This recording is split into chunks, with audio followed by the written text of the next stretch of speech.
20% de pertes mercredi après-midi pour le titre Société Générale à la Bourse de Paris.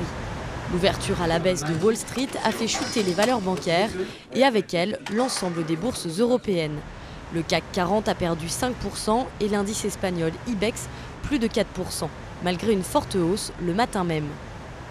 Ce sont des mouvements de marché très brusques qui se produisent au cours d'un mois propice à la volatilité et dans un contexte de difficulté des deux côtés de l'Atlantique. Un climat de panique accentué par l'abaissement de la note américaine la semaine dernière et la contagion de la crise de la dette grecque aux autres pays européens. Prêts à tout pour rassurer les marchés, l'Italie et la France annoncent de nouvelles mesures d'austérité. Mais s'ils passent à une politique de rigueur, les États devront revoir leurs perspectives de croissance à la baisse.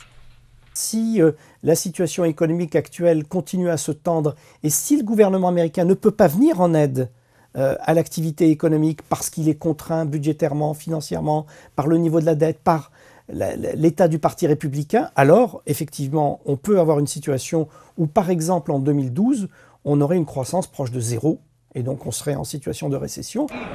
Une situation de récession que les États veulent à tout prix éviter, mais pour l'heure, les marchés ne semblent pas convaincus par la volonté affichée des gouvernements et des institutions financières. En attendant, ce yo-yo risque de se poursuivre sur les places boursières.